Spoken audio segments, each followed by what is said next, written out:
बिस्मिल्लाहिर्रहमानिर्रहीम। तमाम देखने और सुनने वालों को यासर महमूद का सलाम।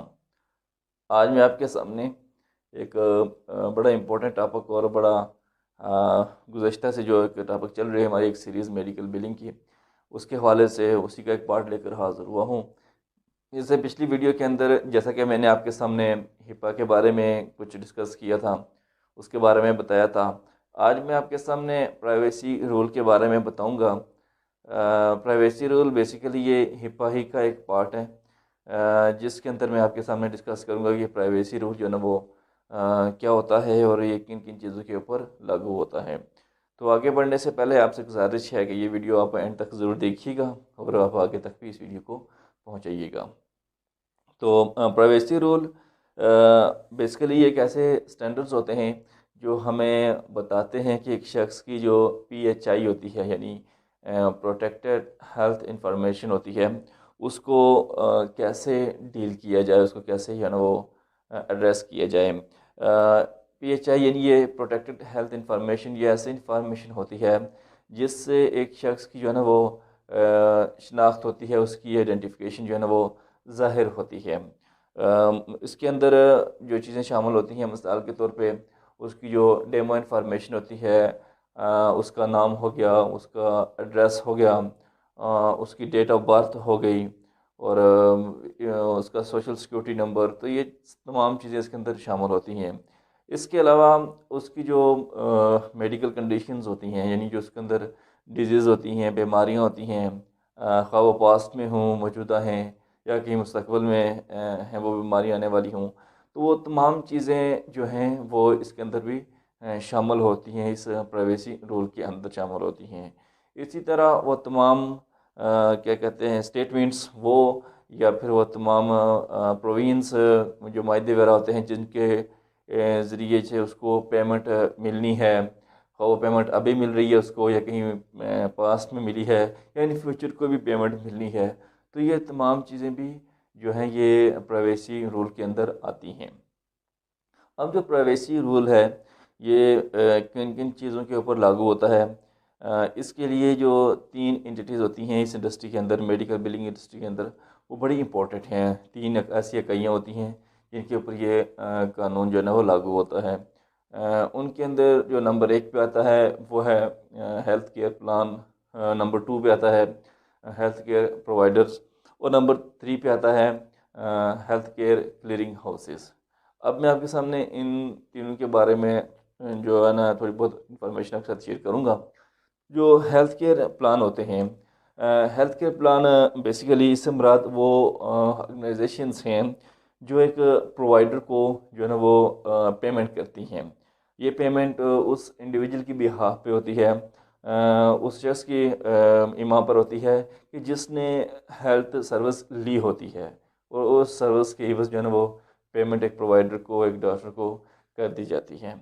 और इस प्लान जो होता है हेल्थ केयर प्लान, उसके अंदर जो है ना वो डेंटल, विजन, हेल्थ केयर, इस तरह प्रिस्क्रिप्शन जो ड्रग इंश्योर होते हैं वो शामिल होते हैं। जो प्रिस्क्रिप्शन ड्रग इंश्योर होते हैं उनमें HMO प्लान हो गया, मेडिकेयर हो गया, मेडिकेड, और इस तरह जो एम्प्लॉयर होते हैं, ठीक है, ये भी इसके अंदर शामिल होते हैं। कुछ ऐसी चीज़ें हैं, कुछ ऐसे प्लान हैं जो इसका हिस्सा नहीं है। मिसाल के तौर पे वर्कर कंपनसेशन जो है ये हेल्थ केयर प्लान का हिस्सा नहीं है। ऑटोमोबाइल इंश्योरेंस हो गया, ये हेल्थ प्लान का हिस्सा नहीं है। और इसी तरह प्रॉपर्टी एंड कैजुअलिटी इंश्योरेंस होती हैं, ये भी हेल्थ प्लान का हिस्सा नहीं होती हैं। इसी तरह आगे आता है हेल्थ केयर प्रोवाइडर्स। तो हेल्थ के जो प्रोवाइडर्स होते हैं, इससे मुराद वो तमाम हेल्थ केयर प्रोवाइडर्स के जो इलेक्ट्रॉनिकली जो हेल्थ इंफॉर्मेशन होती है उसको डील करते हैं, जो ट्रांसमिट करते हैं। मिसाल के तौर पर ये जो इंफॉर्मेशन होती है जो इलेक्ट्रॉनिकली ट्रांसफ़र होती है, ये किस तरह होती है, ये कि स्टैंडर्ड ट्रांजैक्शन की शक्ल में होती है। मिसाल के तौर पर क्लेम फॉर्म हो गए, उनको ये डील करते हैं, या फिर एलिजिबिलिटी को जो है ना वो इलेक्ट्रॉनिकली चेक करते हैं कि एक पेशेंट एलिजिबल है इस प्लान को लेने का, इस इंश्योरेंस को सर्विसेज को लेने का। इसी तरह जो भी रेफरल की जो रिक्वेस्ट भेजी जाती है, जो ऑथराइजेशन जो होता है उसकी जो रिक्वेस्ट होती है, उसका रेफरल, ये तमाम चीज़ें इसके अंदर शामिल होती हैं हेल्थ केयर प्रोवाइडर्स के अंदर।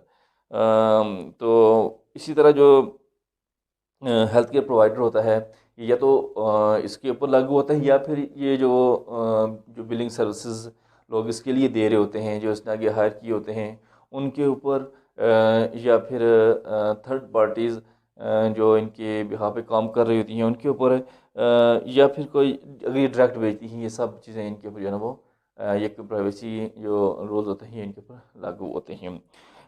जो हेल्थ केयर क्लियरिंग हाउसेज होते हैं, इनके अंदर जो चीज़ें शामिल हैं, इनमें जो आ गया वो बिलिंग सर्विसेज हैं वो, और रीप्राइसिंग कंपनीज ये इसके अंदर शामिल हैं, और इसी तरह community health management information system, ये भी इसके अंदर हेल्थ केयर क्लियरिंग हाउस है इसके अंदर शामिल है।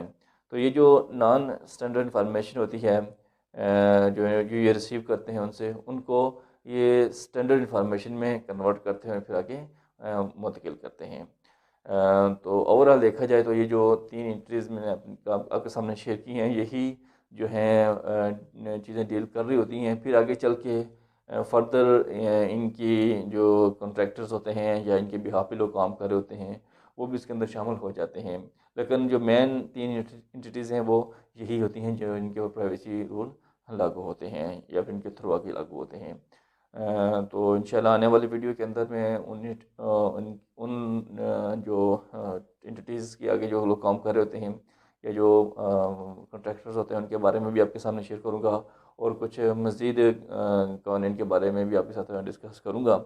तो आपसे गुजारिश है कि आने वाली वीडियो को भी देखिएगा, और इस जो कंटिन्यूटी है कि मेडिकल बिलिंग की जो मैंने ये वीडियोस स्टार्ट की हैं, इसको आप देखिएगा।